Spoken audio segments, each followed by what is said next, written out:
Hey you guys, it's Barb from Barb and I Budgets, and welcome to my channel. You guys, this is the second time I'm making this video because I just made this whole video and didn't push record. Anyway, so this is my weekly check-in for January, the third week of January. And you can see I bought myself some stickers. I got these for like 39 cents a pack. I bought like 10 packs. Whatever, I bought them because I feel like I deserve a sticker for a no spend day. So anyway, I'm just gonna go ahead and get started. So on Sunday the 15th, I zeroed out my account for $8.66. And then I did out to lunch for my son. And so if you don't know what out to lunch is, my son's school does not have a lunch program. They don't get a warm lunch. So we have to pack for them every day. But 3 days a week, the parent club sponsors some catering coming in. On Mondays, it's Chick-fil-A. On Wednesdays, it's Italian Creations. It's always some kind of Italian meal. Like this week, it's a beef burrito and a side. And on Monday, when he gets Chick-fil-A, he can get his choice of a Chick-fil-A sandwich or chicken nuggets. On Friday, it's always pizza. And so I ordered out to lunch for him for February, and it was a total of $45.75. My life insurance came out in the amount of $50, and my mortgage was paid. It was actually paid on the 2nd, but this is the day that it shows it's due, so that's where I put it on my calendar. So on Monday, which was Martin Luther King Day, I went to Staples, and I spent $3.85 printing savings challenges because I don't have a printer. So I just go to Staples and print them, and it comes out on really nice thick paper. And yeah, I spent $3.85. I went to the gas station and I spent $17.50. I'm so glad it wasn't $50 like my son told me. He did tell me that it was going to cost $110 to fill up my truck every time it was on empty, and it only cost me $17.50, and I was on a half a tank. So I then went to the grocery store and I spent $52.52 buying groceries for a few days, and also buying school lunch for the days my son doesn't eat out to lunch. Some days he doesn't like the Italian Creation. So some weeks I pack 2 days and some weeks I pack 3 days for him. And then my car insurance came out in the amount of $177.66. It actually came out on the next day because this was Martin Luther King Day. Then after I got home and was cooking dinner, I realized I had a gallon of milk that had an expiration date of the 21st of January, but it was expired. I don't know how that happened, but whatever. So I went to the corner store and I bought a half a gallon of milk, and it cost me $3.59 for a half a gallon of milk. I was not happy. I said to the gentleman, $3.59 for a half a gallon? He said, inflation.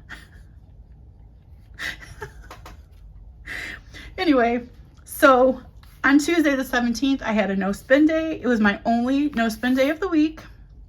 I did work a half hour overtime that day, but that's not why I didn't spend. I just had food from the day before. On Wednesday, decided I would like to have chili for dinner, so I went to our little local store called Mark's. I bought some chili beans, and I bought some tomato sauce and stuff to make the chili, but crackers there were super expensive, so I went to the grocery store. And when I got to the grocery store, I spent $35 more, but they did have chicken on sale, so I bought 4 packs of chicken breast in that $35, so that was a good deal, and crackers. So then on the 19th, I did have to pay this JCPenney in $72.23. This is actually from Christmas, when I was doing my Christmas shopping, and I used my credit card that gets points back for everything for Christmas, and then I just made a big payment in the beginning of January and paid it off. Well, I didn't pay it all the way off. I still owe $400, but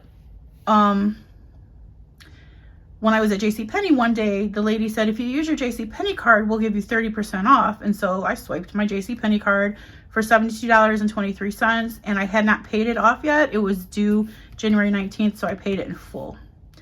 So on Friday the 20th, I was going to have a no spend day, but then I just heard about this black button-down shirt that somebody's son needed for work, and I wanted to make a donation towards that shirt because I felt bad because it was like $50 and the son had to pay half. So I wanted to donate $10 to the son because I think he deserves that $10 to go towards his black button-down shirt for work. And because I had already spent on this day, instead of having a no spend day, I also spent $17.01 on Etsy. I bought a savings challenge that I'm gonna do because my daughter is graduating from college in about a year and a half, and I need to start saving to give her something for that now and have a party for her. Friday was also my payday, but I actually got paid on Wednesday. My bank always lets us get paid 2 days early, but this is technically the day I'm supposed to get paid. Then on Saturday, even though I told you guys I am not going to use this dining out money, I asked my son to go to Target with me, and because he went to Target with me, he decided he needed to have Dunkin'. So we went to Dunkin' and spent $10 on 2 drinks. And then at Target, I spent $62.15, and I actually took this out of the money my parents gave me for Christmas, for a Christmas gift. I had not spent it yet, and I bought things to help declutter around my desk. I think I told you guys in my last video, I had cords everywhere, so I bought some command strips and some zip ties, and then I bought a 3-shelf unit to put under there just to make it, you know, not so cluttered, and it's much better now. So I did spend $62.15 at Target out of my Christmas money. So you guys, that's what I spent for the week. Here are my totals. For my zero out challenge, I zeroed out at $8.66. For my bills, $1,227.66, and in spending, $341.16. So I want to show you guys how easy this zero out challenge is. So technically, when I show you this, you're going to see what I zeroed out for Sunday yesterday. But I've only saved for 4 weeks, and I've already saved $25.42 by just zeroing out my account. The first week was $1.62, and then on the 8th it was $8.77, the 15th it was $8.66, and the 22nd it was $6.37, for a total of $25.42 just by zeroing out my bank account. If you don't know what I mean, so let's say that yesterday on the 22nd, your checking account was $106.37, or whichever account you want to use. It doesn't have to be your checking account. It was $106.37. You would move the $6.37 into a savings account and leave $100 in your account. Or if you wanted to zero out on the zeros and the fives, you could only move $1.37. It's up to you, and it depends on how much you want to move, but I zero out. So I moved $6.37 from my account into a savings account, and right now there's $25.42 in there. I'm going to use this at the end of the year towards a principal payment, either on my house or on my truck, or split it between both. So that's my plan for that. So you guys, thank you so much for being here and watching my video. If you're new here, please consider subscribing. I would love to have you part of my budget family. If you're a returner, you know I appreciate you. Thank you so much for being here. Jesus loves you. I love you. And I hope you guys have a wonderful week. And I'll see you in a couple days with a savings challenge video. So until then, you guys, bye. Be blessed.